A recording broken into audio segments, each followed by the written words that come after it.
고인의 비법을 아는 존경하는 현자 여러분께 인사드립니다. 긴 밤의 꿈속에서 멀리서 누군가 귓가에 속삭이는 듯한 목소리를 들어본 적이 있으신가요? 얘야, 가문이 너를 필요로 한다. 때로는 평화로운 아침에 문득 온몸이 움츠러들 때도 있습니다. 마치 자신의 영혼이 낯설면서도 깊고 친숙한 이름 없는 어떤 기이한 기운의 층에 닿은 것처럼 말입니다. 어떤 이들은 자신만을 위해 사는 것이 아니라 조상들의 선택되지 않은 업의 일부를 완성하기 위해 태어나는 것일까요? 인과의 무한한 흐름 속에서 끊어진 것을 잇고 한 혈통의 억울함을 해소하는 사명을 지닌 영혼들이 존재하는 것일까요? 옛사람들은 이런 말을 했습니다. 조상이 덕을 쌓으면 자손이 풍요로움을 누리고 조상이 수양하지 않으면 후세가 화를 입는다. 이 말은 위협이 아니라 도의 법칙입니다. 하늘과 인간을 잇고 과거와 현재를 잇고 만대의 선악의 씨앗을 오늘날의 한 몸에 연결하는 도입니다. 그래서 불경에서는 한 효자가 7대 조상을 초탈시킨다고 가르칩니다. 이 말은 은유가 아니라 공업의 법칙에 대한 실제적인 증언입니다. 우리 각자는 혈통의 에너지 일부를 지니고 있는데 이는 물질적 유전이자 업식 유전입니다. 그 혈통 속에서 복덕이 고갈되고 업이 무거워질 때 자연히 우주는 일어나 해결할 충분한 인연을 가진 영혼을 깨울 것입니다. 노자는 도덕경에서 반자는 도의 움직임이다 라고 썼습니다. 되돌아가는 것이 도의 움직임입니다. 가문이 선한 근본에서 너무 멀어졌을 때 자연히 근원으로 돌아가 조화로운 기운을 재정립하는 자가 생겨날 것입니다. 아무도 그들을 선택하지 않았지만 그들 자신이 업을 선택한 것입니다. 그 영혼은 깊은 곳에서 이미 서원했기 때문입니다.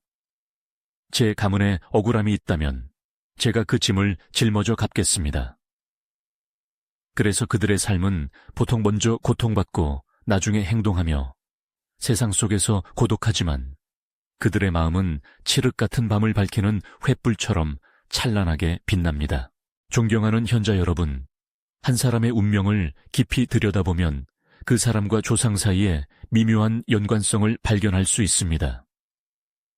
유교에서는 이를 조상의 음덕이라 부르고 불교에서는 공업이라 부릅니다. 도교에서는 조상의 기운이라 하고 양자과학에서는 이동하는 에너지장이라고 부릅니다. 어떤 이름으로 불리든 본질은 하나입니다. 그것은 모든 세대를 인연의 고리 안에 연결하는 생명의 에너지 맥락입니다. 마음이 맑은 이는 그 맥락을 느끼고 근본이 깊은 이는 그 소리를 듣습니다. 옛사람들의 지혜 속에서 즈옹투아이, 두옹투아이는 효도를 아는 사람은 조상의 용맥을 지키는 사람이다 라고 썼습니다. 여기서 용맥은 단순히 땅의 혈자리가 아니라 조상부터 자손까지 이어지는 마음과 덕, 선념의 혈자리입니다. 만약 가문의 사람이 덕을 잃으면 그 용맥은 끊어집니다. 만약 한 사람이 되돌아와 마음을 지키고 덕을 회복하면 용맥은 다시 소통됩니다. 그러므로 옛사람들은 수신, 선행, 효도를 조상의 기운을 재정립하는 수양법으로 보았습니다. 거창한 제사나 종이도는 필요 없고 단지 밝은 마음만 있으면 충분합니다. 주역학에서 응구엔 주의건, 엔구엔 두이찬. 스승은 역은 변화이고 변화해야 통하고 통해야 오래간다 라고 강설한 바 있습니다. 가문의 업 또한 끊임없이 운행하는 주역의 한 궤와 같습니다. 악이 선을 압도하면 궤는 흉으로 변합니다. 선이 악을 이기면 궤는 길로 변합니다. 조상이 선택한 한 사람이 바로 그 궤의 동효입니다. 그 사람은 흉을 길로, 막힌 것을 통하게 하고 업력을 복덕으로 변화시키는 자입니다. 불경에는 마음이 깨끗하면 세상도 깨끗하다는 구절이 있습니다. 다시 말해 가문 내 한 사람의 마음이 정화되면 가문 전체의 업장도 따라 변화할 것입니다. 오사탁 엔고 사 타치 올의 마음의 법칙도 비슷하게 설명합니다. 한 사람이 자신의 마음의 진동 주파수를 바꾸면 유전 기억을 포함한 그들의 전체 의념장도 변화합니다. 이로써 업을 해소하도록 선택된 사람은 명예를 얻은 자가 아니라 가문의 새로운 진동의 중심이 될 만큼 충분히 고요한 자입니다. 도반 여러분, 세상에는 평안하게 태어나는 사람도 있지만 태어나면서부터 온갖 폭풍을 겪어야 하는 사람도 있습니다. 사람들은 흔히 왜 나만 형제들보다 더 고통받아야 하는가 라고 묻습니다. 그러나 도를 아는 사람은 그것이 형벌이 아니라 맡겨진 임무임을 알 것입니다. 조상들은 우리를 벌하는 것이 아니라 선택되지 않은 것을 속죄할 마지막 희망을 우리에게 맡긴 것입니다. 마치 주역의 건과에서 군자는 스스로 강해지기를 멈추지 않는다고 말한 것과 같습니다. 조상의 업을 짊어진 사람은 바로 지치지 않는 군자이며 고통을 수행법으로 삼고 마음을 향으로 삼는 자입니다. 존경하는 현자 여러분, 만약 당신의 삶에서 이상한 꿈을 꾸거나 죽은 이들과의 보이지 않는 연결감을 느끼거나 이유 모를 슬픔을 마음속에 품고 있거나 삶이 연속되는 고통을 겪도록 정해진 것 같으면서도 쓰러지지 않는다면 잠시 멈추어 귀 기울여 보십시오.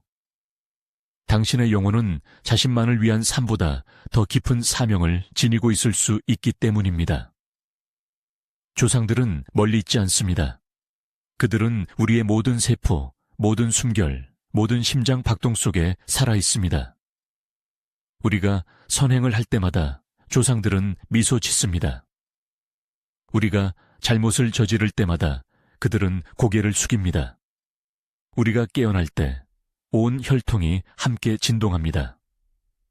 그리고 우리가 진정으로 자신이 만대의 연속임을 이해하는 순간, 바로 그때 가문의 업이 해소되기 시작합니다.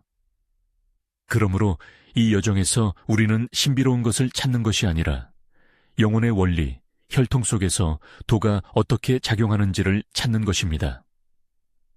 우리가 앞으로 함께 성찰할 4가지 신성한 징후는 누구를 뽐내기 위함이 아니라 우리가 깨닫도록 돕기 위함입니다. 만약 우리가 선택되었다면 그것은 우리의 마음이 조상들이 잊었던 것들을 비출 만큼 충분히 밝기 때문입니다. 만약 우리가 사명을 부여받았다면 그것은 우리가 사랑하고 용서하는 방법을 다시 배우고 우리 자신 안에 있는 도의 근원으로 돌아가기 위함입니다.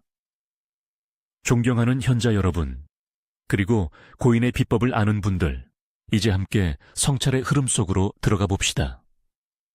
당신이 조상에 의해 가문의 업을 해소하도록 선택되었을 때 나타나는 4가지 신성한 징후입니다. 도반 여러분, 광활한 우주 속에서 그 무엇도 따로 떨어져 있지 않습니다. 한 알의 먼지, 한 가닥의 풀, 한 번의 숨결조차도 만물을 연결하는 보이지 않는 끈을 품고 있습니다. 인간도 마찬가지입니다. 그 누구도 홀로 태어나지 않고 모두 전해지는 에너지의 흐름으로 형성되며 육신은 혈통에서, 영혼은 업력에서 비롯됩니다. 이 9가닥의 끈을 불교에서는 공업이라 부르고 유교에서는 조상의 혈맥이라 부르며 도교에서는 조상의 기운이라 하고 현대과학에서는 기억의 DNA 에너지 유전장이라고 부릅니다. 어떤 언어로 불리든 그것은 여전히 같은 것을 말합니다. 우리는 바로 이전 세대들의 연속입니다. 조상들은 우리에게 머리카락, 눈, 피부만을 물려준 것이 아닙니다. 그들은 보이지 않는 것들, 즉 신념, 두려움, 습관, 그리고 아직 완성되지 않은 염원까지도 물려주었습니다. 그들이 놓지 못한 것은 우리가 무의식적으로 받아들이게 될 것입니다. 그들이 성취한 것은 우리가 물려받을 것입니다. 그렇게 복과 업은 핏줄 속에 얽혀 있습니다. 그러므로 우리가 이유 모르게 고통스러울 때, 누구를 두려워하는지 모르게 무서울 때, 우리의 삶이 알 수 없는 패턴을 계속 반복할 때, 그것은 아마도 조상 기억의 메아리이자 우리 안에서 작동하는 공업의 장에서 오는 것일 수 있습니다. 불경에서 부처님께서는 일찍이 모든 중생은 업으로 인해 화합한다고 가르치셨습니다. 이른바 가족이란 함께 모인 업의 공동체입니다. 여러 대에 걸쳐 선을 행하면 복의 에너지가 증가하여 자손이 흥성합니다. 여러 대에 걸쳐 악을 행하면 탁한 에너지가 쌓여 자손이 무거운 짐을 지게 됩니다. 그러나 업은 고정되어 있지 않습니다. 업의 본질은 진동하는 것이므로 밝은 마음이 새로운 공명 중심이 될 때 항상 변화할 수 있습니다. 그래서 부처님께서 한 효자가 7대 조상을 해탈시킨다고 말씀하신 것입니다. 은유처럼 보이는 그 말은 실은 인과 에너지장의 법칙을 담고 있습니다. 유교에서는 또 효는 선의 근본이다 라고 가르칩니다. 효는 모든 선의 근본입니다. 효성스러운 사람은 제사를 지내는 일만 신경 쓰는 것이 아니라 가문의 덕스러운 기운을 보존합니다. 효도하며 도를 지킬 줄 아는 사람은 조상의 덕맥을 기르는 것입니다. 반면 불효하며 도리에 어긋나게 사는 사람은 그 맥을 쇠퇴하게 만듭니다. 공자는 일찍이 도가 예에서 쇠하고 예가 효에서 쇠한다 라고 한탄했습니다. 즉, 효가 사라지고 예가 사라지면 도 또한 사라진다는 의미입니다. 그러므로 가문의 업을 해소하는 것은 궁극적으로 효의 근본으로 돌아가는 여정입니다. 효는 형식적인 것에만 있는 것이 아니라 마음의 덕에 우리가 세상에서 살아가는 방식에 있습니다. 노자는 도덕경에서 도가 하나를 낳고 하나가 둘을 낳고 둘이 셋을 낳고 셋이 만물을 낳는다고 말했습니다. 모든 생성과 변화는 하나의 원기에서 시작됩니다. 가문도 마찬가지로 하나의 뿌리에서 수많은 가지가 나옵니다. 만약 조상의 뿌리가 상처받았다면 그 기운은 각 세대로 전해져 흔적을 남깁니다. 때로는 풀리지 않은 맹세, 끝나지 않은 억울함, 밝혀지지 않은 역사의 한 부분이기도 합니다. 어떤 세대에 충분한 근기와 마음을 가진 사람이 나타나면 그들은 그 업에 이끌려 무의식적으로 억울함을 해소하는 여정에 들어설 것입니다. 우리는 그들을 조상의 사명을 짊어진 사람이라고 부릅니다. 그들의 영혼은 조상들과 같은 주파수로 진동하며 그들의 각성을 통해 그 에너지 흐름을 진정시킵니다. 주역학에서는 모든 변동이 음양 상호작용의 법칙을 따르며 근원으로 돌아가 재회한다고 말합니다. 극음에서 양이 생기고 극양에서 음이 돌아옵니다.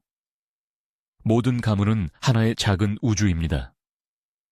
복덕이 쇠하고 업이 시작될 때가 바로 음기가 두터워지는 시기입니다.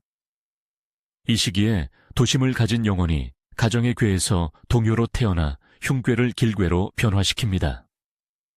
은구엔주의권 스승은 일찍이 변화해야 통하고 통해야 오래간다고 말했습니다. 즉, 변화 덕분에 통하고 통하기 때문에 오래 지속된다는 의미입니다. 업을 전환하는 사람은 바로 그 통함의 표현이며 막힌 것을 다시 소통하게 만드는 자입니다. 현대 과학의 관점으로 보아도 우리는 같은 법칙을 발견합니다. 유전학 연구자들은 감정적 기억이 유전자에 각인되어 여러 세대에 걸쳐 전달될 수 있음을 인식했습니다. 그들이 이를 후성유전학적 유전이라고 부르는 현상입니다. 조상이 큰 병고를 겪었지만 해소하지 못했을 때 그 두려움에 대한 정보를 담은 유전적 구조가 자손에게 존재하게 됩니다. 그러나 가문 내 한 사람이 명상을 수행하고 사랑하며 용서하는 삶을 살면 그들의 심장 전자기장이 변화하여 뇌파와 심박수의 조화를 이루어 DNA 구조에 영향을 미칩니다. 에너지적인 측면에서 그것이 바로 가문의 업을 해소하는 행위입니다. 옛사람들이 수신제가 치국 평천하라고 불렀던 것은 사실 안에서 밖으로, 마음에서 현실로 주파수를 조절하는 법칙입니다. 그러므로 조상의 업을 해소하는 것은 제사를 지내거나 비는 형식에 있는 것이 아닙니다. 모든 것은 깨달음에서 시작됩니다. 우리가 겪는 고통이 벌이 아니라 각성을 위한 것임을 깨닫는 것입니다. 우리가 원망의 마음에서 이해의 마음으로, 두려움에서 자비로 전환할 때 업은 즉시 방향을 바꿉니다. 어둠은 이길 필요가 없고 단지 빛이 있으면 됩니다. 그 빛이 바로 정념과 사랑이며 한 사람 안에서 밝혀질 때 온 가문을 비춥니다. 어떤 사람들은 한 집안의 형제자매가 왜 서로 다르게 태어나는지, 어떤 사람은 착하고 어떤 사람은 사납고 어떤 사람은 순종적이고 어떤 사람은 반항적인지 묻습니다. 그 답은 의식의 주파수에 있습니다. 각 영혼은 그 가문에 와서 자신만의 교훈을 배웁니다. 어떤 이는 갚기 위해 오고, 어떤 이는 구원하기 위해 오며, 어떤 이는 인연을 완성하기 위해 옵니다. 그러나 그들 사이에는 여전히 보이지 않는 연결고리가 있습니다. 그들 중 한 사람이 깨달으면 그 에너지는 물결처럼 퍼져나가 보이지 않는 세계에 있는 영혼들에게까지 영향을 미칩니다. 그것이 바로 한 사람이 수행하면 수많은 사람을 제도하는 원리입니다. 그러므로 가문의 업에 대한 이해는 두려워하기 위함이 아니라 더욱 의식적으로 행동하는 방법을 알기 위함입니다. 우리가 선한 말을 하고 선한 일을 하며 용서하고 사랑할 때마다 우리는 가문의 공업장에 밝은 씨앗을 심고 있음을 아는 것입니다. 그러한 행동 하나하나마다 조상의 기운이 소통되고 복덕이 회복됩니다. 반대로 우리가 분노, 원망, 거짓 속에서 살 때마다 우리는 이미 탁한 물의 근원을 더욱 흐리게 만들고 있는 것입니다. 모든 것은 마음에서 나옵니다. 이렇게 이해하면 우리는 더 이상 왜 제가 조상들을 대신하여 고통받아야 합니까? 라고 묻지 않고 미소 지으며 다행히도 제가 우리 가문을 다시 밝힐 사람으로 선택되었습니다. 라고 말할 것입니다. 선택된 사람은 특별해서가 아니라 고통을 기꺼이 감수하고 사랑하며 깨어날 준비가 되어 있기 때문입니다. 마치 큰 나무가 숲을 보호하기 위해 번개를 흡수하듯이 조상의 사명을 짊어진 사람은 나쁜 업을 흡수하여 더 퍼지지 않게 합니다. 그것은 숭고한 영혼의 행동이며 짐이 아니라 복된 부분입니다. 그러므로 가문의 업에 대해 말할 때 우리는 비극만을 생각해서는 안 됩니다. 그것을 갈라진 것을 다시 잇고 피와 피 속에 있는 도의 맥을 회복할 기회로 보십시오. 우리가 효도하고 선을 행하고 깨어있는 삶을 살 때 우리는 오늘날의 모든 숨결로 조상의 운명을 다시 쓰고 있는 것입니다. 그것이 바로 업을 해소하는 깊은 의미이며 과거를 지우는 것이 아니라 미래를 위한 빛으로 변화시키는 것입니다. 그리고 바로 그 토대 위에서 우리가 곧 들어설 4가지 신성한 징후는 더 이상 신비로운 것이 아닙니다. 그것들은 공업과 각성의 자연스러운 표현입니다. 그것들은 가문이 필요할 때 우주가 길을 밝히는 등불이 될 만큼 충분히 밝은 영혼을 깨울 것임을 보여줍니다. 만약 당신 안에 이상한 진동, 예지몽, 알 수 없는 슬픔, 고통 속에서 찾아오는 비정상적인 평안함이 있다면 두려워하지 말고 귀 기울여 보십시오. 바로 그때 당신이 가장 신성한 임무를 수행하도록 부름받고 있을 수 있기 때문입니다. 당신 자신의 마음의 빛으로 가문의 업을 해소하는 것입니다. 도반 여러분, 조상에 의해 가문의 업을 해소하도록 선택된 사람의 첫 번째 징후는 바로 영적인 감각, 즉 직관입니다. 모호하지만 매우 실제적인 이 감각은 죽은 이들과 자신 사이에 보이지 않는 끈이 연결되어 있음을 알게 합니다. 그것은 조상이 온화한 빛 속에서 나타나는 반복되는 꿈일 수 있습니다. 익숙한 발소리가 현관에서 들리거나 고요한 밤중에 희미하게 풍기는 향내, 혹은 오래된 친척의 이름을 들을 때 갑자기 밀려오는 감동일 수도 있습니다. 그때 우리는 꿈인지 현실인지 더 이상 분별하지 못합니다. 영혼이 조상의 기운층에 닿았기 때문입니다. 불교에서는 이 현상을 식공감이라고 부릅니다. 아르야식의 층에서 살아있는 사람의 의식이 이미 떠나간 사람들의 업식층과 공명하며 진동하는 것입니다. 같은 혈통 내 모든 영혼은 공통된 업 에너지장을 공유합니다. 그래서 그 장에 변동이 생기면 민감한 근기를 가진 사람이 가장 먼저 감지합니다. 그들은 바람에 매달린 종처럼 작은 기류에도 소리를 냅니다. 인과 이야기에서 티카이도, 티치 하이차오.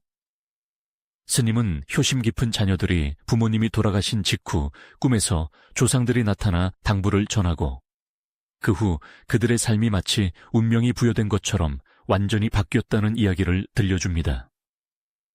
이러한 직관은 상상이 아니라 유한한 세계와 무형의 세계가 동일한 주파수층에서 공존하며 연결되어 있음을 보여주는 표현입니다.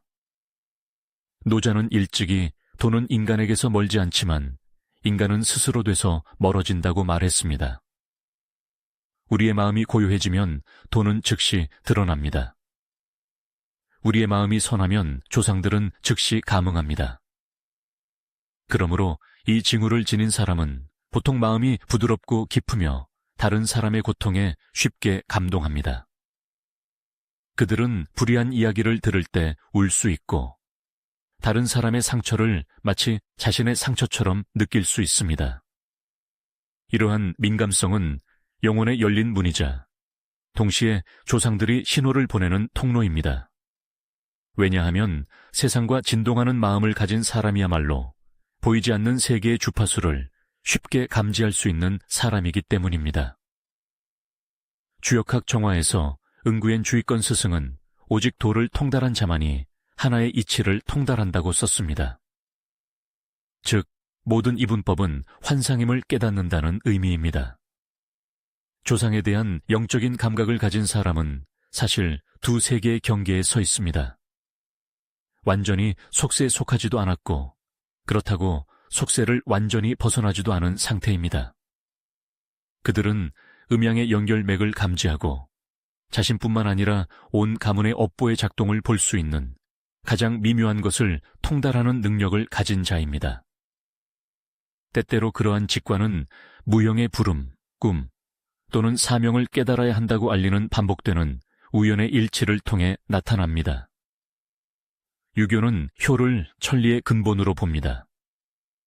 가문 내 한 사람이 효의 도리에 따라 살 때 그들의 마음은 자연히 감응의 길을 엽니다. 이것이 많은 가정에서 부모를 공경하며 모시는 자녀가 조상을 만나는 꿈을 꾸거나 좋은 징조, 빛 또는 이상한 향기를 맡는 이유입니다. 공자는 제사 지낼 때 마치 조상이 계신 것처럼 하고 신에게 제사 지낼 때 마치 신이 계신 것처럼 한다고 말했습니다. 이 말은 예의범절에 대한 가르침뿐만 아니라 마음의 상태에 대한 말이기도 합니다. 정성이 깊어지면 우리의 에너지 주파수가 영적인 영역의 층과 동조되어 감응이 일어납니다. 영적인 감각이 강한 사람은 보통 깊은 정성을 가진 사람입니다. 형식적인 제사를 지내지 않더라도 주변에서 조상들의 존재를 느낄 수 있습니다. 양자과학은 다른 관점에서 이를 의념장의 상호작용이라고 부릅니다. 오사탁의 마음의 법칙에 따르면 모든 생각은 진동을 생성하며 두 에너지장이 동일한 주파수를 가질 때 자동으로 공명합니다. DNA 속에 흐르는 조상의 의념장은 가문 내 자녀가 상응하는 감정 상태를 발생시킬 때 강하게 상호작용할 것입니다. 우리가 그리워하고 감사하며 진심으로 참회할 때 그 에너지는 공명 채널을 엽니다. 그러므로 꿈에서 조상을 만나거나 영적인 부름을 듣는 현상은 더 이 상환상이 아니라 의식 주파수의 자연스러운 작동입니다. 독에서는 이 현상을 조기 반응이라고 부릅니다. 선택된 사람은 보통 특별한 기운을 자신 안에 지니고 있습니다. 이 기운은 무겁기도 하고 밝기도 합니다. 무거운 것은 아직 해소되지 않은 업의 일부를 짊어지고 있기 때문이고 밝은 것은 자비로운 근성을 가지고 있기 때문입니다. 그 기운이 때를 만나면 그들은 이상한 신호들을 보기 시작할 것입니다. 몸은 날씨 변화를 쉽게 느끼고 작은 소리를 쉽게 들으며 주변의 에너지에 쉽게 영향을 받습니다. 그것은 조상의 기장, 치창, 이 그들의 몸을 통해 정보를 전달하려고 시도하고 있음을 나타내는 것입니다.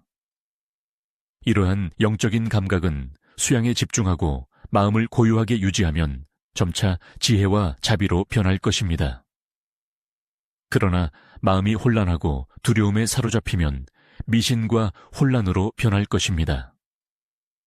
그러므로 선택된 사람의 첫 번째 징후는 외부 현상에 있는 것이 아니라 미묘하게 감지하는 능력에 있습니다.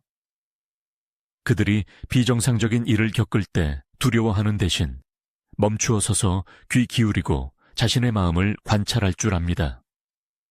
그들은 꿈속에 나타나는 모든 형상, 삶의 모든 메아리가 의미가 있다는 것을 이해합니다. 그것은 위협하기 위함이 아니라 길을 안내하기 위함입니다. 왜냐하면 조상들은 교감하고자 할 때 언어를 사용하지 않고 진동을 사용하기 때문입니다. 자녀는 단지 마음을 열고 마음을 밝게 유지하면 그 목소리를 들을 수 있을 것입니다. 또한 영적인 감각이 구체적인 형상을 보는 것과 같은 의미는 아님을 기억해야 합니다. 그것은 단지 온화한 인도, 선행을 하고 싶게 만드는 생각, 우리를 영적인 장소로 이끄는 인연, 또는 같은 사명을 가진 사람을 만나게 하는 우연의 일치일 수 있습니다. 모든 것은 도의 징표입니다. 영혼이 감응할 정도에 이르면 우주는 수천 가지 방법으로 우리에게 사명을 상기시키려 할 것입니다. 불교에는 일념감, 천지가 응한다는 말이 있습니다. 단 하나의 진실한 마음만 있다면 온 천지가 진동한다는 의미입니다. 우리의 마음속에 조상에 대한 감사하는 마음이 일어날 때 보이지 않는 세계에서 빛이 퍼져나갈 것입니다. 조상에 대한 영적인 감각을 가진 사람은 특별한 사람이 아니라 감사할 줄 아는 마음을 가진 사람입니다. 감사하는 마음은 에너지의 가장 높은 주파수이기 때문입니다. 그것은 인간 세계와 조상의 세계를 잇는 길을 열어줍니다. 도반 여러분, 만약 당신이 조상이 미소 짓는 꿈을 꾸거나 아무도 향을 피우지 않았는데도 향내를 맡거나 마음속에서 온화한 충고의 소리가 울려 퍼지는 그러한 순간들을 경험한 적이 있다면 그것을 우연이라고 여기지 마십시오. 그것은 혈통의 부름이자 수많은 세대가 당신과 함께 한 목소리로 뛰는 맥박입니다. 그것은 당신이 두려움 속에서 숭배하기 위함이 아니라 아직 완성되지 않은 도의 부분을 계속 살아가기 위해 선택되었다는 가장 신성한 첫 번째 징후입니다. 진실한 마음을 다리로 삼고 고요한 마음을 향으로 삼으며 사랑을 언어로 삼으십시오. 그러면 모든 영적인 감각은 길을 인도하는 빛으로 변모할 것이며 바로 그때 조상업을 해소하는 여정이 진정으로 시작될 것입니다. 도반 여러분, 조상에 의해 가문의 업을 해소하도록 선택된 사람의 두 번째 징후는 종종 신비로운 모습이 아니라 마치 아무런 이유도 없는 듯한 일련의 고통과 시련을 통해 나타납니다. 어떤 사람은 어릴 때부터 병치레가 끊이지 않고 어떤 사람은 가는 곳마다 역경을 만나며 어떤 사람은 재능이 있어도 중용되지 못합니다. 어떤 사람은 평생 동안 같은 비극, 즉 사랑의 시련, 상실, 막다른 길을 반복적으로 겪습니다. 외부인이 보기에는 운이 없다고 생각하겠지만 사실 그들은 온 가문의 업의 일부를 짊어지고 있는 것입니다. 불교에서는 이 현상을 업공감이라고 부릅니다. 한 가문이 업을 지었으나 아직 해소하지 못했을 때 그 에너지는 점차 쌓여 충분히 강인한 영혼이 그 짐을 짊어지고 전환하기를 기다립니다. 그 사람은 보통 선한 마음을 지니고 이전 생에 수행의 근기를 닦았기에 가문에 태어나 자발적으로 가장 무거운 부분을 받아들여 해소하는 것입니다. 부처님께서는 업은 사라지지 않고 단지 한 형태에서 다른 형태로 바뀐다고 가르치셨습니다. 그러므로 자신의 삶이 형제자매보다 더 고통스럽다고 느낄 때 우리는 원망하기보다 이렇게 관조해야 합니다. 아마 내가 준비되어 있었기 때문에 우주가 나를 선택한 것일 것이다. 주역학에서 모든 변동은 사물이 극에 달하면 반드시 반대된다는 법칙을 따릅니다. 가문이 쇠퇴하면 반드시 다시 회복시키기 위해 되돌아오는 사람이 있어야 합니다. 조상의 업을 짊어진 사람은 보통 가문의 운이 막히는 시기에 태어납니다. 그들의 운명은 변화하는 궤의 동요와 같습니다. 변화가 시작되면 만물이 그에 따라 움직입니다. 그러므로 그들에게 고통은 재앙이 아니라 전환의 방법입니다. 은구엔 주의권 스승은 이렇게 강설했습니다. 변화해야 통하고 통해야 오래간다. 변화가 없다면 어떻게 통할 수 있겠는가? 고통이 없다면 어떻게 지혜를 얻을 수 있겠는가? 자미두수에서 복덕궁이나 전택궁에 화기가 있는 명반은 조상의 업을 물려받은 사람의 징후입니다. 보통 이런 사람들은 쉽게 살지 못하고 상처를 받기 쉽지만 깊은 직관을 가집니다. 선행을 할 때는 하늘의 도움을 받지만 탐내고 어리석을 때는 업이 강하게 반응합니다. 그들은 강한 에너지를 지니고 있기에 마음의 모든 진동이 가문의 업장에서 증폭됩니다. 따라서 그런 사람이 수행을 시작하면 그들의 마음에 작은 변화만 있어도 온 가문의 운명이 점차 전환될 것입니다. 도덕경, 에는 화 속에 복이 있고 복 속에 화가 있다는 말이 있습니다. 즉, 고통 속에 행운의 씨앗이 있고 행운 속에 고통의 씨앗이 있다는 의미입니다. 선택된 사람은 항상 먼저 고통의 길을 걸어갑니다. 고통은 지혜를 여는 문입니다. 충분히 고통을 겪으면 그들의 마음은 부드러워지고 영혼은 밝아지며 자비가 싹트기 시작합니다. 그때서야 그들은 업의 중심에 서서 휘말리지 않을 수 있습니다. 고통은 더 이상 형벌이 아니라 금을 재련하는 용광로와 같습니다. 금은 달굴수록 빛나고 마음은 시험받을수록 깨끗해집니다. 영성과학에서는 이 현상을 에너지 공명의 법칙으로 설명합니다. 가문의 업 주파수와 일치하는 진동장을 가진 영혼은 균형을 재정립하기 위해 상응하는 사건들을 끌어당깁니다. 그들이 인식을 바꾸어 원망에서 이해로, 증오에서 사랑으로 전환하면 그 주파수가 변하고 전체 시스템의 에너지가 높아집니다. 이것이 바로 한 사람이 진정으로 변화하면 가족 내 많은 사람의 운명을 바꿀 수 있는 이유입니다. 오사탁의 마음의 법칙에는 마음이 주파수이고 우주가 공명으로 응답한다고 말하는 부분이 있습니다. 한 사람이 마음을 바꾸면 그들은 자신만의 세상뿐만 아니라 주변의 에너지장 전체를 변화시킵니다. 조상의 업을 짊어진 사람이 이 점을 이해하면 그들은 더 이상 두려워하지 않습니다. 그들은 모든 고통을 시험으로 보고 각 시험을 통과할 때마다 하나의 업층이 해소된다고 생각합니다. 그때 고통을 견디는 것은 더 이상 숙명적인 인내가 아니라 깨어있는 행동이 됩니다. 조상들은 그들이 고통받기를 원해서가 아니라 그들의 영혼이 고통 속에서도 쓰러지지 않을 만큼 충분히 크기 때문에 그들을 선택한 것입니다.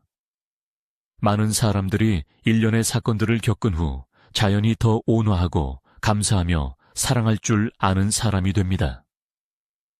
그때가 바로 고통을 통해 업이 정화된 때입니다. 그들은 더 이상 누구도 원망하지 않고 단지 이전 세대들이 미처 이해하지 못하고 놓아주지 못했던 것들을 가족게 여길 뿐입니다. 그때 그들은 진정으로 해소의 길로 들어섭니다. 부처님께서는 성냄의 불은 성냄으로 끌 수 없고 오직 자비의 물로만 끌 수 있다고 가르치셨습니다. 우리가 고통받을 때 두 가지 선택권이 있습니다. 계속 원망을 퍼뜨리거나 아니면 멈추어 밝은 등불을 밝히는 것입니다. 선택된 사람은 두 번째 길을 택할 것입니다. 그들은 고요히 관조하고 마음을 동요하지 않게 지킬 줄 압니다. 고통이 찾아오면 빚을 갚는 것처럼 여깁니다. 그들을 욕하는 사람을 업을 상기시켜주는 사람으로 여깁니다. 그들을 배신하는 사람을 인연을 풀어주는 사람으로 여깁니다. 그 마음을 지은심이라고 부르는데 그것이 바로 조상업을 전환하는 열쇠입니다. 도가의 관점에서 이것은 음양재정립의 법칙입니다. 한 사람으로 인해 고통받는 것은 가문에서 마치 그금이 모여 새로운 양을 낳는 것과 같습니다. 그들이 깨어나면 집안의 기운이 자연히 변합니다. 이것이 많은 가문에서 한 사람이 도를 행하고 보시하며 효도할 줄 알면 집안의 운명이 달라지는 것을 보는 이유입니다. 자손들이 더 건강해지고 일이 더 순조로워지며 집안의 기운이 더 따뜻해집니다. 이 모든 것은 마법이 아니라 기운의 재균형입니다. 옛사람들의 지혜 속에서 주영투아이는 군자는 역경을 만나도 물러서지 않는다. 역경은 고요해질 때이고 고요함은 변화의 문이기 때문이다 라고 썼습니다. 조상의 업을 짊어진 사람도 마찬가지입니다. 그들은 역경을 통해 고요함을 배웁니다. 고요함은 외적인 침묵이 아니라 고통을 보도해 원망하지 않는 법을 아는 것입니다. 그 경지에 이르면 그들은 가문 내에서 빛나는 기둥이 되어 선한 자장의 응집점이 됩니다. 조상들은 그들을 통해 흩어졌던 도의 맥을 회복합니다. 그러므로 두 번째 징후인 끊임없는 고통은 두려워할 것이 아니라 선택되었다는 증거입니다. 삶이 연속되는 상실을 가져다 줄 때 우리는 스스로에게 물어야 합니다. 아마 내가 아무도 감히 갚지 못했던 것을 대신 갚고 있는 것은 아닐까? 이 질문이 원망 없는 마음으로 마음속에 떠오를 때 업은 전환되기 시작합니다. 마치 진흙탕 우물을 청소하는 사람이 깨끗한 샘물을 길어 올리기 위해 진흙 속으로 들어가야 하는 것처럼 선택된 사람은 감히 진흙 속으로 들어가고 빛을 잃지 않고 어둠을 직시하는 자입니다. 여기까지 오면 도반 여러분은 고통이 더 이상 마이너스 기호가 아니라 플러스 기호임을 깨달을 수 있을 것입니다.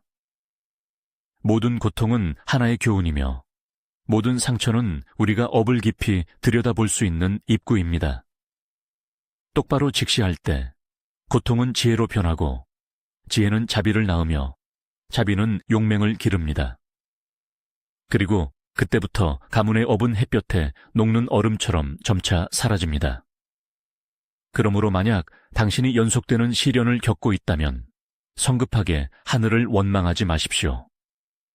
당신이 조상의 빚을 갚고 있으며 동시에 당신의 인내, 온화함, 그리고 도에 대한 믿음을 통해 그들을 해방시키고 있을 수 있음을 기억하십시오.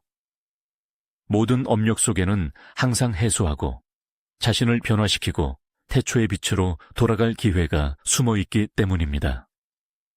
그 사실을 깨달을 때 우리는 더 이상 왜 나인가 라고 묻지 않고 미소 지으며 제가 바로 이 업의 흐름을 해소하도록 선택된 사람입니다 라고 말할 것입니다. 도반 여러분, 조상에 의해 가문의 업을 해소하도록 선택된 사람의 세 번째 징후는 손이 아닌 마음으로 치유하는 능력입니다. 그 사람은 특별한 에너지를 지니고 있어서 누구든지 그에게 다가가면 마음이 편안하고 고요해지는 것을 느낍니다. 마치 그들의 마음속에서 따뜻한 빛이 퍼져나가는 것 같습니다. 그들은 경전을 읽을 줄 모르거나 수행법을 모를 수도 있지만 그들의 말과 눈빛만으로도 다른 사람들은 가벼워지는 것을 느낍니다. 누군가 고통받는 것을 보면 그들은 의무감 때문이 아니라 내면에 각성된 자비의 본능 때문에 자연히 돕고 위로하고 싶어 합니다. 불교에서는 이 능력을 자비심이라고 부릅니다. 부처님께서는 자비심은 무명의 긴 밤을 비추는 태양이라고 가르치셨습니다.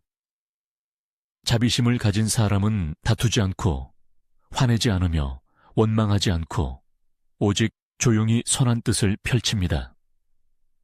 자비심은 사랑의 에너지가 해방되어 업과 하늘 녹이는 우주에서 가장 높은 주파수입니다. 가문 내 한 사람이 그러한 마음을 일으키면 온 가문의 공업장은 바람에 실려 사라지는 먹구름처럼 변할 것입니다.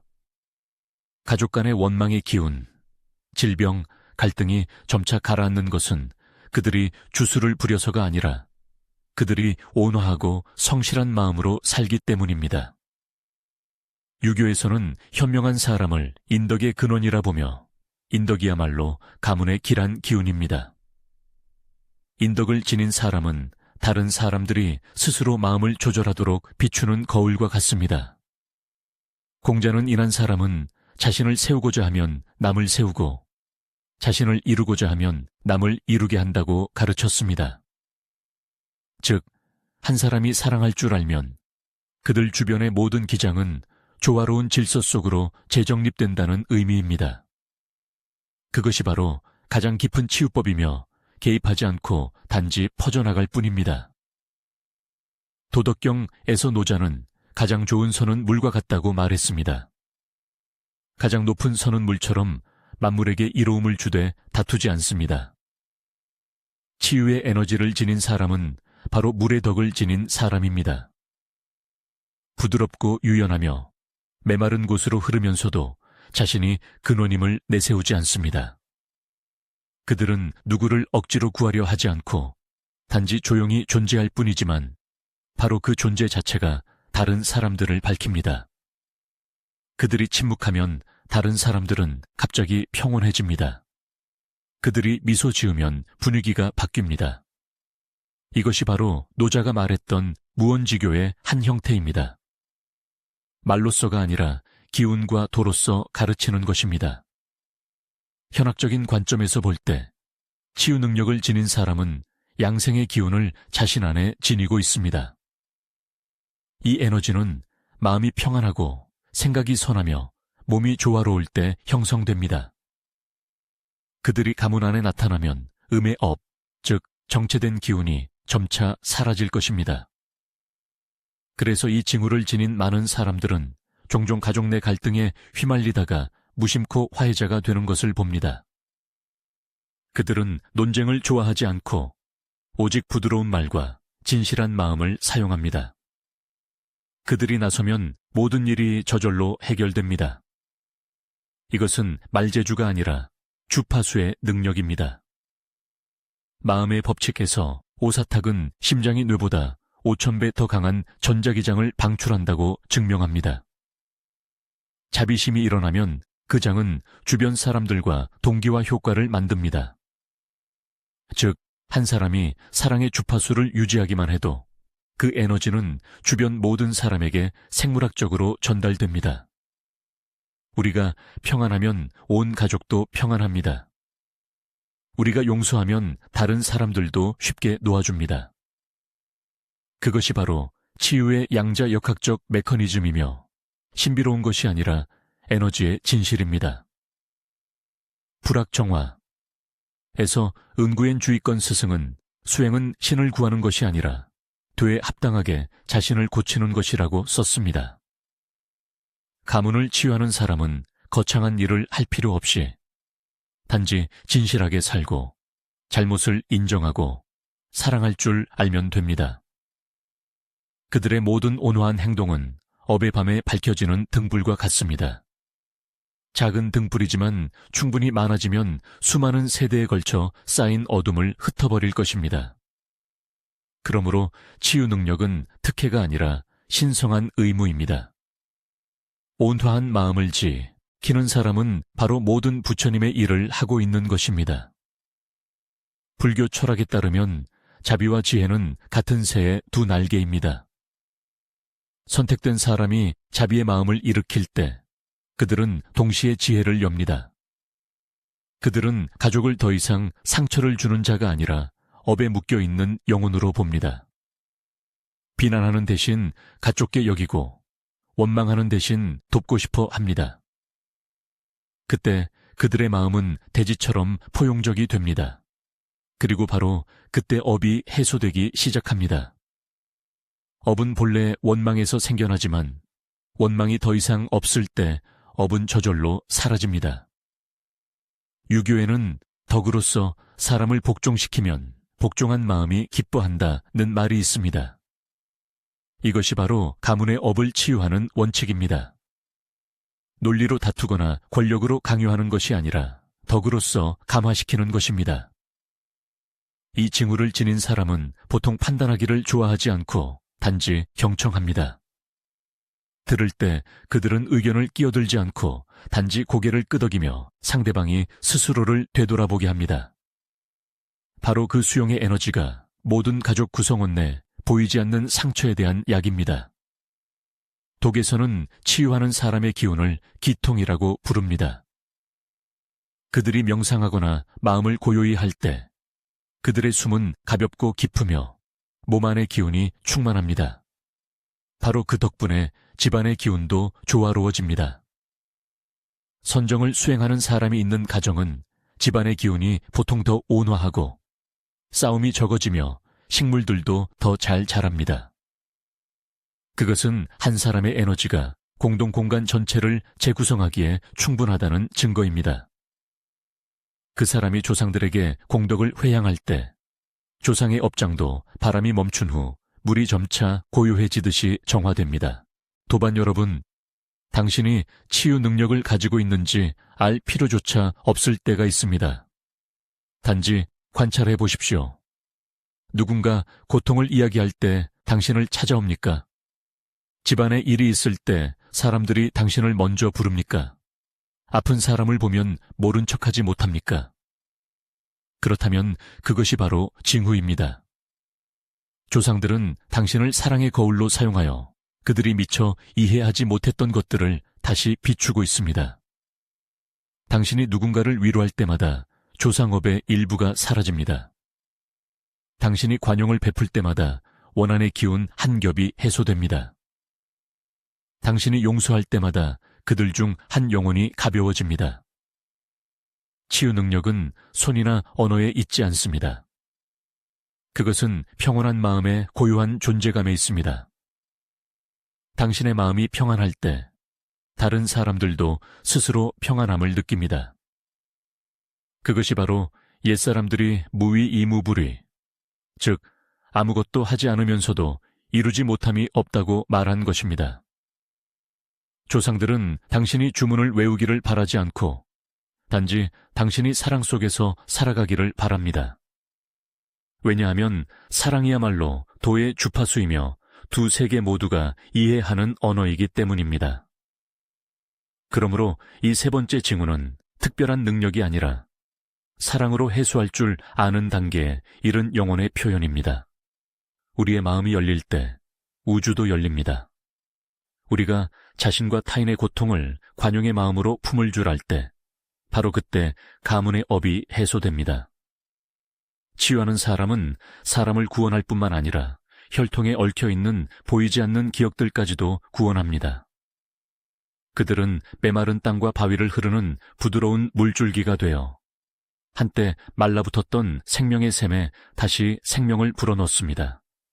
그러므로 만약 당신이 자신 안에 그러한 에너지, 즉 경청하고 사랑하고 관용하며 다른 사람을 위해 기꺼이 자신을 희생하는 능력을 깨닫는다면 그것이 우연이 아님을 아십시오. 당신은 조상에 의해 누구를 구원하기 위함이 아니라 업과 복, 어둠과 빛 사이에 다리가 되도록 선택된 것입니다. 오직 자비로운 마음으로 당신은 당신 가문에서 가장 위대한 치유자가 됩니다.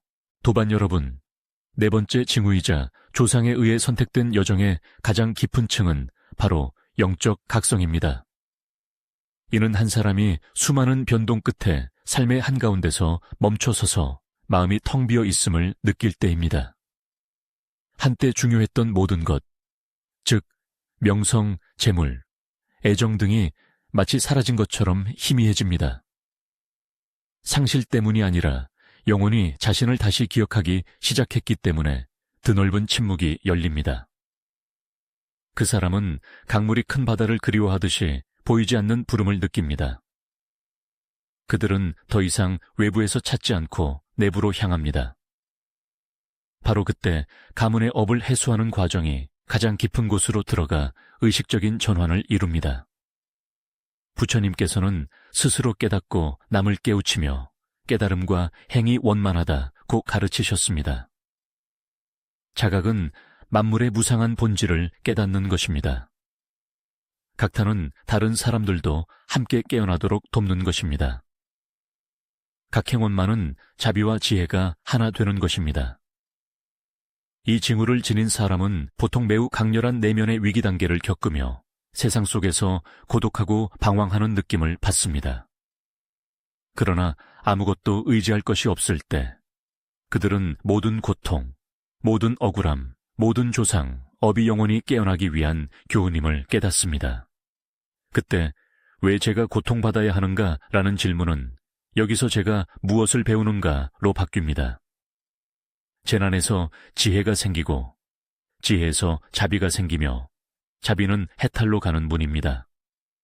불악정화에서 응구엔 주의권 스승은 불교를 배우는 것은 복을 구하는 것이 아니라 자신의 마음을 비추는 것이라고 썼습니다. 선택된 사람이 마음을 비추기 시작할 때 그들은 자신뿐만 아니라 수많은 세대에 걸쳐 작동하는 업의 층들을 명확히 봅니다. 그들 안의 모든 두려움은 부모와 조상에 보이지 않는 유산입니다. 그들이 짊어진 모든 상처는 아직 드러나지 않은 긴 고통의 사슬의 일부입니다. 그리고 그들이 피하지 않고 감히 직시할 때 그 인식의 에너지가 바로 빛입니다. 그 빛 속에서 업은 햇볕에 녹는 얼음처럼 점차 사라집니다. 각성은 신비로운 상태가 아니라 평온한 마음으로 모든 것을 있는 그대로 명확히 보고 받아들이는 것입니다. 도덕경에는 아는 자는 말하지 않고 말하는 자는 알지 못한다는 말이 있습니다. 깨어난 사람은 침묵하게 됩니다. 그들은 더 이상 옳고 그름을 논쟁하지 않고 자신이 누구인지 증명하려고 애쓰지 않습니다. 그들은 모든 것이 마음의 바다에서 일어났다가 사라지는 파도일 뿐임을 압니다. 바로 그 고요함이 각성의 증거입니다. 마음이 멈춰야 업도 멈추기 때문입니다. 조상들은 그 사람을 통해 안식하고 가문은 그 평안한 마음을 통해 해탈합니다. 왜냐하면 가문 내 한 사람이 고요함에 도달하면 집안의 혼란스러운 기운이 그에 따라 가라앉기 때문입니다. 주역학에서 각성은 괴의 중심 위치인 구오효에 해당하며 일상생활 속에서 도를 이룬 사람을 상징합니다. 그때는 음양이 균형을 이루고 내면과 외부 세계가 조화롭습니다. 그 경지에 이른 사람은 더 이상 대립을 보지 않고 오직 도의 움직임만을 봅니다. 고통은 더 이상 고통이 아니고 복은 더 이상 복이 아니며 단지 하나의 순환의 두 가지 측면일 뿐입니다. 그러므로 깨어난 사람은 보통 매우 소박하게 삽니다. 그들은 만족할 줄 알고 놓아줄 줄 알며 역경 속에서도 온화하게 미소 지을 줄 압니다. 그들에게 매일은 하나의 의례이고 매 숨결은 하나의 경전이며 모든 작은 행동은 업을 해소하는 의미를 가집니다. 마음의 법칙에서 오사탁은 마음이 우주정보장과 소통하는 문이라고 썼습니다. 마음이 일관된 상태에 도달하면 우리 주변의 현실은 동기화될 것입니다. 이것은 한 사람이 진정으로 각성할 때 그들의 삶이 점차 조화로워지는 이유를 설명합니다. 가족들은 갈등이 줄어들고 일이 더 순조로워집니다. 부정적인 사람들은 저절로 떠나고 선한 사람들이 저절로 찾아옵니다. 그것은 에너지 재구성의 표현입니다. 고요한 마음은 새로운 자기장의 중심입니다. 그것은 동조하는 모든 것을 끌어당기고 충돌하는 모든 것을 해방시킵니다. 그때 그들은 가문 내에서 빛나는 기둥이 되며 아무것도 하지 않아도 업이 가벼워지고 복이 샘솟게 합니다. 부처님께서는 일념으로 마음을 정화하면 3000세계를 제도한다고 가르치셨습니다. 다시 말해 가문 내 한 사람이 청정한 마음의 상태에 도달하기만 해도 그 에너지는 온 공간으로 퍼져나가 관련된 모든 영혼에 영향을 미칩니다. 사람들이 조상들이 보호해 주신다고 말하는 것은 영적장의 공명 효과일 뿐입니다. 기적은 없고 오직 도의 법칙만 있을 뿐입니다. 깨어난 사람은 그 사실을 이해했기에 구하거나 두려워하지 않습니다. 그들은 단지 깊은 감사하는 마음으로 온전히 살아갑니다.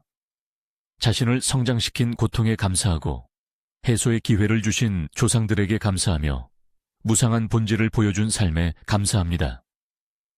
옛사람들의 지혜 속에서 즈옹투아이는 도를 아는 사람은 형상을 통해 마음을 볼 줄 아는 사람이다 라고 말했습니다. 각성은 업의 형상을 꿰뚫어 보고 마음의 거울이 반사하는 것을 보는 것입니다. 선택된 사람은 더 이상 업을 피하려 하지 않고 마음을 동요하지 않고 기꺼이 그것을 통과합니다. 그들은 피하지도 않고 억지로 버티지도 않습니다. 그들은 한 걸음 한 걸음 가볍게 나아갑니다. 왜냐하면 모든 길이 집으로 이어진다는 것을 알기 때문이며 여기서 집은 밝은 마음, 즉 마음속의 도입니다. 그것은 유교에서 성심즉천이라고 부르는 경지입니다. 도교에서는 무위이무불이라고 부릅니다. 불교에서는 심정즉도정이라고 부릅니다. 세 가지 길이지만 한 목적지에 이릅니다. 각성할 때 인간은 가문의 업을 해소하는 것이 제사나 기도로 되는 것이 아니라 인식의 전환으로 이루어짐을 깨닫습니다. 우리가 조상을 감사하는 마음으로 바라볼 때 그들이 비록 잘못했더라도 해탈하게 됩니다. 우리가 진실하고 도덕적으로 살 때 그것이 가장 깊은 효도의 방식입니다. 조상들은 우리가 향을 올리기를 바라지 않고 단지 우리가 현명하게 살기를 바랍니다. 왜냐하면 우리의 모든 선한 행동은 보이지 않는 세계로 불어가는 시원한 바람이 되어 아직 업에 얽혀있는 영혼들을 위로하기 때문입니다. 마치 우리의 모든 분노, 모든 악한 말이 그들 자신을 상처주는 역방향 화살이 되는 것과 같습니다. 이렇게 이해하면 깨어난 사람은 온화한 길, 빛의 길을 선택합니다. 도반 여러분, 당신이 마음속에서 큰 변화를 겪고 있다고 느낄 때, 오래된 신념이 무너지고 한때 중요했던 것들에서 더 이상 의미를 찾지 못할 때 두려워하지 마십시오. 그것은 영혼이 깨어나고 있다는 징후입니다. 당신은 조상에 의해 근원으로 인도되고 있습니다. 그곳에는 더 이상 원한도 두려움도 없고 오직 밝고 고요한 평온함만 있습니다. 당신이 모든 것을 있는 그대로 받아들이고 저항하지도 도망치지도 않고 단지 조용히 바라보며 미소 지을 때 바로 그때 업이 녹기 시작합니다. 업은 저항하는 자만을 묶을 수 있고 놓아줄 줄 아는 자에게는 업이 연기처럼 사라지기 때문입니다. 그리고 당신에게서 각성의 빛이 퍼져나갈 때 온 가문이 그 빛 속에서 함께 비춰질 것입니다. 방황하며 의지할 곳을 찾던 영혼들이 모두 돌아올 것입니다. 살아있는 사람들도 마음이 가벼워지는 것을 느낄 것입니다. 바로 그때 선택된 사람의 사명이 완성되는 때입니다. 누구를 구원하기 위함이 아니라 오직 자신의 각성으로 조상업의 긴 밤을 밝히는 등불이 되는 것입니다. 도반 여러분, 이로써 가문의 업을 해소하는 여정은 영적인 감각에서 고통, 그리고 치유 능력과 영적 각성에 이르기까지 4단계의 전환을 거쳤습니다. 그러나 아직 한 단계가 더 남아 있습니다. 영혼이 한 가문 전체의 운명을 진정으로 해제하는 핵심적인 단계입니다. 이 징후는 현상에 있는 것이 아니라 인간이 더 이상 업 속에서 살지 않고 도 속에서 살 때의 완전한 내면의 변화에 있습니다. 옛사람들은 궁하면 변하고 변하면 통하고 통하면 오래간다고 말했습니다. 모든 것은 궁극에 이르면 변화하여 통해야 하며 선택된 사람은 바로 가문 내에서 그 변화의 지점입니다. 그들은 오래된 업이 끝나고 새로운 복이 시작되는 곳입니다. 그러나 이를 위해서는 영혼이 하나의 문턱, 즉 놓아버림의 문턱을 넘어야 합니다. 놓아버림은 도피를 의미하는 것이 아니라 고통의 길에 더 이상 지배받지 않는다는 의미입니다. 마음이 고통이 단지 교훈임을 이해했을 때 그 사람은 업의 새로운 요소가 됩니다. 휘말리는 대신 변화시키는 자가 되는 것입니다. 주역학 정화에서 응구엔 주의권 스승은 주역은 변화이며 변화는 존재하기 위함이라고 강설했습니다. 존재는 계속됨을 의미하며 제거하는 것이 아닙니다. 조상의 업을 해소하는 사람도 마찬가지입니다. 그들은 과거를 파괴하는 것이 아니라 조화시킵니다. 그들은 부모나 조상을 판단하지 않고 모두 시대와 업의 인연의 한계 안에서 행동했음을 이해합니다. 그들은 자신을 상처 주었던 것을 더 이상 원망하지 않습니다. 왜냐하면 바로 그 상처들이 그들의 마음이 성장하는 길임을 알기 때문입니다. 이것은 업과의 싸움에서 업의 이해로 전환하는 위대한 전환점입니다. 이해하는 것이 바로 해소하는 것입니다. 유교에서 공자는 지혜로운 자는 의심하지 않고 어진 자는 근심하지 않으며 용기 있는 자는 두려워하지 않는다고 말했습니다. 한 사람이 지혜와 인애, 용기에 도달하면 그들은 온 가문의 도덕적 중심이 됩니다. 많은 말을 할 필요 없이 단지 정직하고 온화하게 살기만 해도 주변 사람들은 스스로를 조절합니다. 가문은 그 덕분에 평안해집니다. 그러므로 선택된 사람의 핵심적인 전환은 빛나는 거울이 되는 것입니다. 도를 설파하는 것이 아니라 도를 살아가는 것이며 매일의 작은 행동으로 해소하는 것입니다. 그들이 평안한 마음으로 살기만 해도 그 에너지는 저절로 퍼져나갑니다. 이것은 삶 속의 수행법입니다. 속세를 떠나지 않고 수행하며 형상 없이 도를 행하는 것입니다. 도덕경은 되돌아가는 것이 도의 움직임이고 약한 것이 도의 쓰임새이다 라고 가르칩니다. 진정으로 업을 해소하는 사람은 힘을 사용하지 않고 마음의 부드러움을 사용합니다. 그들은 다른 사람이 한 걸음 나아가도록 한 걸음 물러섭니다. 그들은 조화를 유지하기 위해 손해를 감수합니다. 그들은 다른 사람이 평안하도록 침묵을 견딥니다.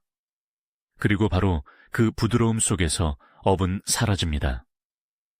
업은 본래 두 개의 단단한 극이 부딪히는 것이므로 오직 부드러움만이 해소할 수 있습니다. 가정에 그런 사람이 있을 때 모든 갈등은 점차 해결되고 모든 정체된 에너지는 점차 순환됩니다. 그 사람은 음덕 있는 사람이 되어 고요함 속에서 덕을 쌓는 사람이 됩니다.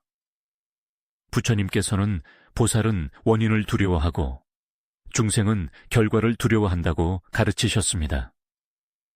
사람의 마음이 원인을 명확히 보는 경지에 이르면 업이 나타나 고통받기를 기다리지 않고 그것이 시작될 때부터 원인을 봅니다. 분노가 일어날 때 그들은 미소 짓습니다. 누군가 그들을 상처 줄 때 그들은 스스로에게 묻습니다. 내 안에 이것을 만든 어떤 부분이 있는가? 이 질문이야말로 업을 여는 열쇠입니다.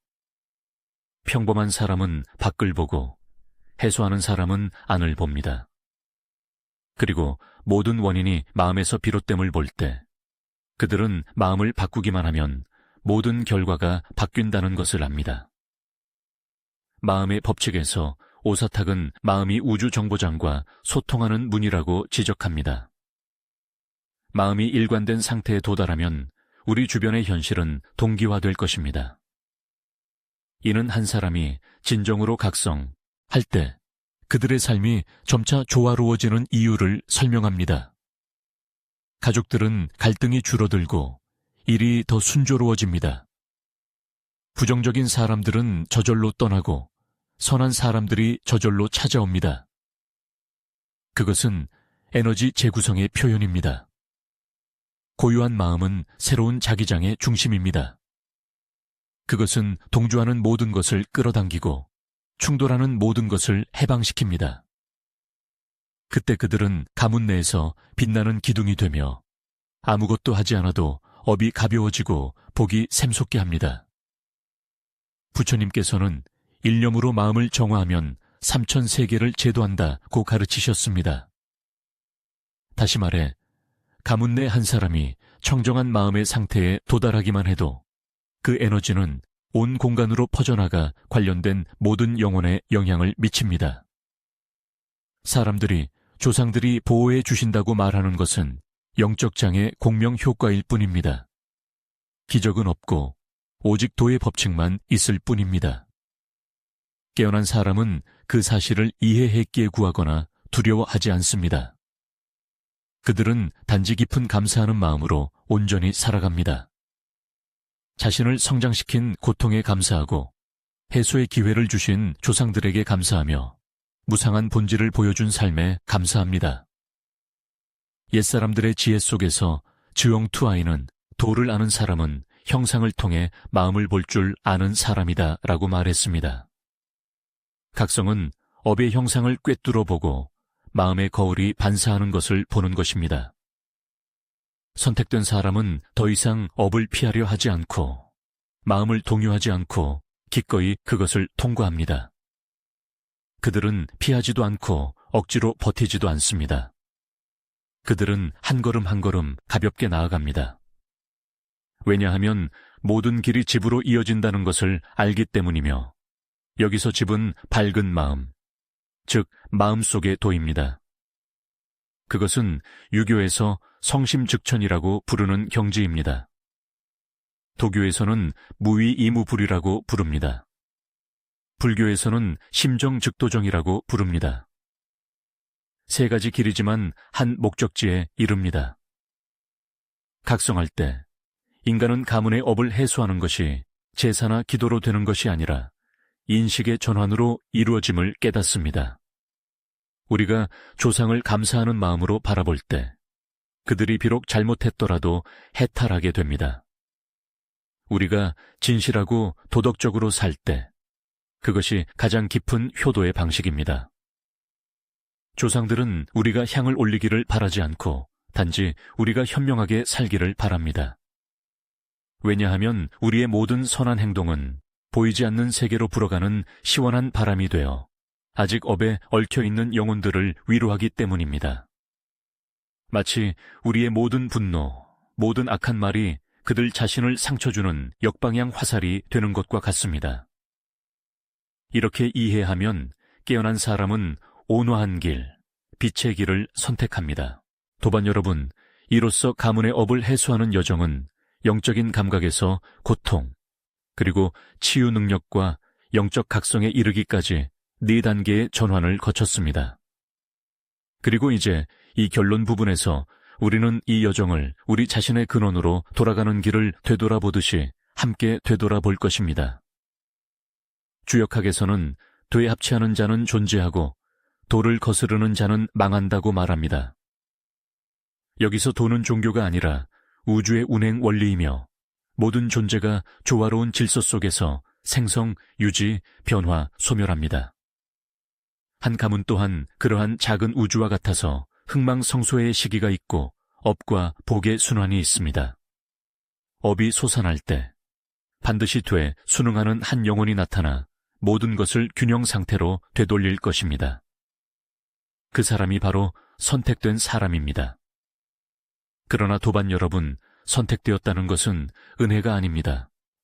그것은 책임이며 영혼과 도 사이의 동의입니다. 하늘에서 어떤 손이 지정한 것이 아니기 때문입니다. 바로 우리의 영혼이 무량겁 동안 서원했기 때문입니다. 제 혈통이 아직 고통받는다면 제가 돌아와 치유하겠습니다. 바로 그 서원이 우리를 오늘날의 시험으로 가득 찬 삶으로 이끌어 자신의 임무를 완수하게 합니다. 그러므로 자부심이나 두려움 대신 감사하는 마음을 일으켜야 합니다. 인간으로 태어나 여러 세대의 업을 해소할 기회를 얻고 조상의 무한한 흐름 속에서 빛나는 한 알의 씨앗이 된 것에 감사해야 합니다. 불교에서 가장 고귀한 것은 증득이 아니라 전환입니다. 전환이란 업을 깊이 들여다보되 원망하지 않고 속세에 살면서도 오염되지 않는 것을 의미합니다. 우리가 고통도 스승이고 역경도 기회임을 이해할 때, 바로 그때 우리는 더 이상 업에 묶이지 않게 됩니다. 부처님께서는 마음이 평화로우면 세상도 평화롭다고 가르치셨습니다. 한 사람의 마음이 평안해지면 그들 주변의 세상도 곧 평안해집니다. 그리고 한 사람이 가문에서 그 마음을 얻으면 온 가문의 복이 증가합니다. 복은 말로 전달되는 것이 아니라 마음의 주파수로 전달되기 때문입니다. 유교에서 공자는 수신제가치국 평천하를 가르쳤습니다. 모든 큰일은 수신에서 시작됩니다. 조상의 업을 해소하는 사람도 거기서부터 시작합니다. 마음으로 수양하고 덕으로 행하며 효로 살아갑니다. 효는 단지 제사를 지내는 것이 아니라 조상들이 미소 지을 수 있도록 살아가는 것입니다. 우리가 도덕적으로 살고 올바른 일을 하며 사람들을 사랑할 때 그것이 바로 선조들을 위한 가장 진실한 회향입니다. 우리가 오늘날 행하는 모든 선한 일은 이전 세대의 조상들 마음에 피어나는 한 송이 연고치입니다. 우리 안에서 일어나는 모든 선한 생각은 보이지 않는 세계를 비추는 한 줄기 등불입니다. 독에서는 삶을 물의 흐름으로 봅니다. 물은 다투지 않지만 모든 곳에 스며들고 형태를 지니지 않지만 모든 형태를 만듭니다. 도를 이해하는 사람도 마찬가지입니다. 더하지도 덜하지도 않고 억지로 하지도 집착하지도 않습니다. 사람의 마음이 자연의 흐름과 조화를 이룰 때 그들은 구름처럼 투명하고 가벼워집니다. 업은 더 이상 달라붙을 곳이 없습니다. 업은 저항 속에서만 존재하기 때문입니다. 그 사람이 완전히 돼 순응할 때 가문의 업은 햇볕에 녹는 서리처럼 사라지고 그 순간 그들은 평안의 거처가 되어 온 가문에 살아있는 용맥이 됩니다. 조상에 의해 선택된 사람은 영원히 업을 짊어지기 위함이 아니라 그것을 멈추기 위함입니다. 지혜로서, 자비로서, 그리고 놓아버리는 마음으로서 멈춥니다. 우리가 과거를 용서할 때 우리는 미래의 길을 엽니다. 우리가 더 이상 원망하지 않을 때 우리는 바로 그 순간에 업을 멈춥니다. 누구도 과거를 바꿀 수는 없지만 우리는 현재의 온화한 마음으로 과거의 에너지를 진정시킬 수 있습니다. 그리고 현재의 에너지가 밝아질 때 조상의 모든 업의 맥도 정화될 것입니다. 그것이 바로 옛 성현들이 반봉이진, 즉 밝은 본심으로 돌아간다고 부르는 것입니다. 현대과학도 인간이 감사와 사랑 속에서 살아갈 때 뇌파와 심박수가 동조되어 공간으로 퍼져나가는 조화로 운 에너지장을 형성한다는 것을 증명합니다. 그 에너지는 가족, 반려동물, 식물, 심지어 주변 환경의 물 구조에까지 영향을 미칩니다. 이 사실은 한 사람이 수행하면 수많은 사람을 제도한다는 옛가르침과 일치합니다. 밝은 마음을 지닌 사람은 온 가문의 공명 중심입니다. 시끄러운 속세에서 청정한 소리를 내는 종과 같습니다. 그들이 고요히 앉아있을 때마다 조상의 에너지는 한 부분씩 더 정화됩니다. 도반 여러분, 가문의 업을 해소하는 여정은 혈통은 계속 흐르고 영혼은 이어지기 때문에 끝이 없습니다.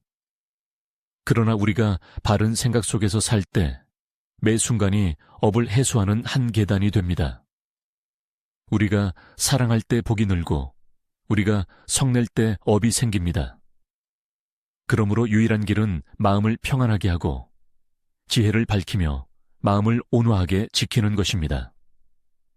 온화하게 사는 것이 수행이고 깊이 이해하는 것이 도이며 용서하는 것이 해소이고 사랑하는 것이 구원입니다. 그 외에는 다른 기적이 없습니다. 사람의 마음이 밝아질 때 그들은 조상을 자비로운 마음으로 보고 자신을 통찰력으로 보며 세상을 부처님의 눈으로 봅니다. 그들은 조상에게 자신을 보살펴 달라고 묻지 않고 제가 조상들을 위해 무엇을 할 수 있습니까? 라고 묻습니다. 그들은 고통을 피하려 하지 않고 고통을 지혜로 바꾸기를 서원합니다. 그들은 업을 두려워하지 않습니다. 업이 무명의 그림자일 뿐임을 알기 때문이며 그들이 빛 속에서 걸어갈 때 그 그림자는 저절로 사라집니다. 여기까지 오면 도반 여러분은 가문의 업을 해소하는 것이 하루아침의 일이 아니라 삶의 길임을 분명히 이해했을 것입니다. 누구나 도 안에서 살고 덕 안에서 행하며 마음속에 선한 불꽃을 간직할 줄 안다면 선택된 사람이 될 수 있습니다. 왜냐하면 궁극적으로 우리와 조상들은 결코 분리되어 있지 않기 때문입니다.